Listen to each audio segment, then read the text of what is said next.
Hey, what is up everyone? I hope all of you are doing great. This is Ramesh Zaman. आज जे advanced का paper था और मैंने सोचा जल्दी जल्दी पेपर 1 का फिज़िक्स सोल्यूशन निकाल के यूट्यूब में अपलोड कर दूं. अगर कहीं पे आपको लगे कि कहीं पे कोई कैलकुलेशन एरर है तो वो मुझे कमेंट सेक्शन में बता देना. फाइन. तो चलिए फर्स्ट क्वेश्चन से स्टार्ट करते हैं. So there is a dimensionless quantity और आप लोग सोल्यूशन का स्क्रीनशॉट ले लेना, ठीक है. मैं ज़्यादा एक्सप्लेन यहाँ पे नहीं करूँगा. डिटेल्ड एक्सप्लेनेशन वीडियो शायद मैं बाद में अपलोड कर सकता हूँ. सो इलेक्ट्रॉनिक चार्ज है, परमिटिविटी ऑफ फ्री स्पेस है, प्लैंक्स कांस्टेंट है, स्पीड ऑफ लाइट है. So this thing is dimensionless. तो ऑफ कोर्स आपको यहाँ पे मैंने सोल्यूशन करके रखा है, ठीक है. सो यहाँ पे आप सब वैल्यू पुट करिए. बहुत इजी क्वेश्चन है. टू द इक्वल्स टू 1 करना पड़ेगा, मतलब इन लोगों के पावर का सम इन ऑर्डर में ज़ीरो होना चाहिए. तो आप चेक कर सकते हो कि ये वाला देखिए, ये वाला क्या है, 2n minus N minus N minus N. So अगर if you put this value you will get zero here and यहाँ पे भी 2n और माइनस एन बैठा के ज़ीरो आ जाएगा. और इसमें भी ये तीनों इक्वेशन सेटिस्फाई कर रहे हैं, ठीक है. So option A is correct. Question number two थोड़ा लेंदी होगा, लेकिन ऐसे टाइप का क्वेश्चन मैंने ऑलरेडी अपलोड करके रखा है. So I need to find out the line integral of B D L from here to here. तो इसको मैंने दो पार्ट्स में डिवाइड कर लिया है, यहाँ से यहाँ तक. तो यहाँ से यहाँ तक निकालने के लिए तो मैंने ऐसे वाला एक लूप ले लिया, ठीक है. फाइन. उसका बी डॉट डी एल कुछ ऐसा आएगा, minus mu naught I by 6. फिर इस पोर्शन का मैंने निकाला है कैसे, ऐसे. फिर ऐसे वाला लूप मैंने ले लिया. देखो इस पोर्शन के लिए मैग्नेटिक फील्ड तो इस वायर का परपेंडिकुलर हो रहा है ना. सो उसका B dot D L zero होगा. So for that small portion it is minus mu naught I by 8. So total answer -7 mu naught by 24 आएगा. ऑप्शन ए, ठीक है. Two beads of charge q, mass m, horizontal frictionless non-conducting loop of radius r. One of the beads is glued to the hoop at some point while the other performs simple harmonic motion at the equilibrium position along the hoop. Square of the angular frequency. तो मैंने एक simplified situation ले लिया है. यहाँ पे charge है, यहाँ पे चार्ज है. कहीं पे मैंने मास को थोड़ा डिस्प्लेस कर दिया. उसके ऊपर टॉर्क क्या लग रहा है, M G R sine theta due to the wait.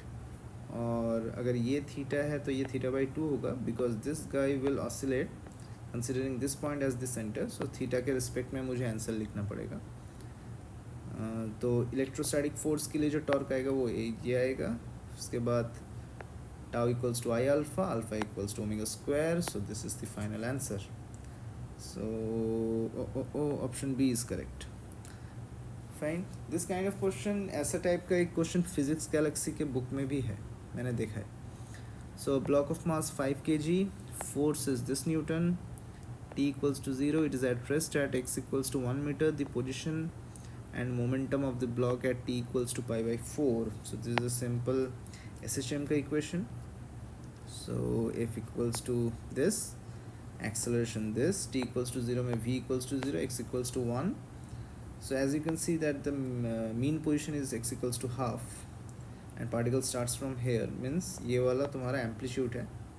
So at t by 4 it reaches here, the momentum is negative and position is half. Okay, so इसका आंसर होगा तुम्हारा ऑप्शन सी. नेक्स्ट कोথায় গেল. Okay, ये वाला भी बहुत straightforward question है. Force is minus K R, potential is K square by R, K R square by 2. Angular momentum is nh cross, h cut is h by 2 pi, h is Planck's constant, v and e are the speed and total energy. So kr equals to mv square by r. So v square equals to k by m r square. Fine. So u is given kr square by 2. Now Bohr's quantization formula, mvr equals to nh by 2 pi. Now I have squared both sides, so I get m square v square. So v square is k by m r square, again r square. Okay sorry, यहाँ पे r square होना चाहिए, r square होना चाहिए, right. So r to the power 4 होना चाहिए, right. So r square equals to NH cut 1/√MK. So option A is also correct here. MK. Okay. Kinetic energy is half mv square. Right, बहुत बढ़िया, half के R square. सो वहाँ से मुझे B और सी भी मिल जाएगा. ओके, बी एंड सी. ये वाला इजी है, इसमें मैं ज़्यादा टाइम वेस्ट नहीं कर रहा हूँ. ये वाला अच्छा क्वेश्चन था. So there are 2 strings mu. Okay, तो इस वाले क्वेश्चन का जो सोल्यूशन होगा वो तुम्हारा कुछ इस टाइप का होगा. स्क्रीनशॉट ले लेना, ठीक है. Fine. A B C, sorry, A B is wrong. Okay, B is wrong, C is correct and D is correct. Why B is wrong? क्योंकि यहाँ पे जो तुम्हारा एंटी नोड अगर करना है ना, वो पॉइंट को अगर तुमको एंटी नोड करना है, सो एक का फ्रीक्वेंसी दूसरे का मतलब ऑड इंटीग्रल मल्टीपल होना चाहिए, लेकिन यहाँ पे इवन इंटीग्रल मल्टीपल आ रहा है, so it is not possible. Okay, coming to question number 7. Question number 7, see, question already तुमने देख लिया है. यहाँ पे एक लेंस है, उसके ऊपर एक लिक्विड का लेयर है. सो बेसिकली 2 लेंस है, एक मिरर है, राइट. तो इक्विवेलेंट पावर का तुम्हारा फार्मूला हम लोग यूज़ करेंगे. Twice of the lens, twice of the base of that beaker, 1 of the mirror. तो फार्मूला हम लोगों ने बैठा दिया. फाइनली चेक करके देखेंगे ए और बी करेक्ट आंसर आ रहा है, ठीक है. 7 हो गया तुम्हारा. 8 इज स्ट्रेट फॉरवर्ड, तुमको सिर्फ इंटीग्रेट करना है. ओके, MCDT, बहुत बढ़िया. Question number 9 simple angular momentum conservation का क्वेश्चन है. तुमको सिर्फ देखो, ये जब घूमेगा तो ये इसके सर्कमफरेंस के अक्रॉस भी घूमेगा, ठीक है.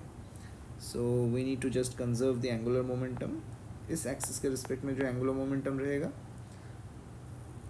इस बड़े डिस्क का छोटे का भी सेम रहेगा, ठीक है.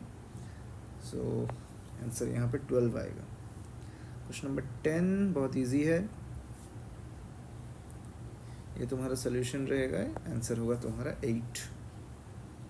11 इज़ वेरी स्ट्रेट फॉरवर्ड, 8 से वर्मा लेवल का क्वेश्चन है. 200 आएगा आंसर. क्वेश्चन नंबर 12 का आंसर होगा 3. इसका सॉल्यूशन मैं दिखा देता हूँ आप लोगों को. सॉरी, यहाँ पे 3 होगा. 3. Okay, right. तो यहाँ पे स्टैंडर्ड टाइम लगेगा T1 और यहाँ पे टाइम लगेगा तुम्हारा कुछ ऐसे सॉल्यूशन होगा. 3. Answer is 3. क्वेश्चन नंबर 13 कहाँ गया सॉल्यूशन, मैंने करके रखा था. इट इज़ 18 का आंसर आएगा तुम्हारा 18. ओके, शायद आई डोंट थिंक मैंने कहीं पे कोई कैलकुलेशन मिस्टेक किया है. तुम लोग देख लेना, ठीक है. फिर भी एक बार ठीक से देख लेना. मैं यहाँ पे धीरे से स्क्रॉल कर रहा हूँ. Okay, right, fine. This was question number 13 के बाद 14 कहाँ है. 14 is simple match the column. Match the column easy है, बहुत ही स्ट्रेट फॉरवर्ड क्वेश्चन है थर्मोडायनामिक्स का. तुमको सिर्फ वर्क निकालना है. ओके, ऑप्शन बी यहाँ पे करेक्ट हो रहा है. 15 यहाँ पे ऑप्शन सी करेक्ट हो रहा है, ठीक है. 16 मैंने कैलकुलेशन शायद लास्ट में यहाँ पे किया है. हाँ, तो यहाँ पे ऑप्शन ए करेक्ट होगा 16 का. ये रहा आप लोगों का सोल्यूशन. ओके,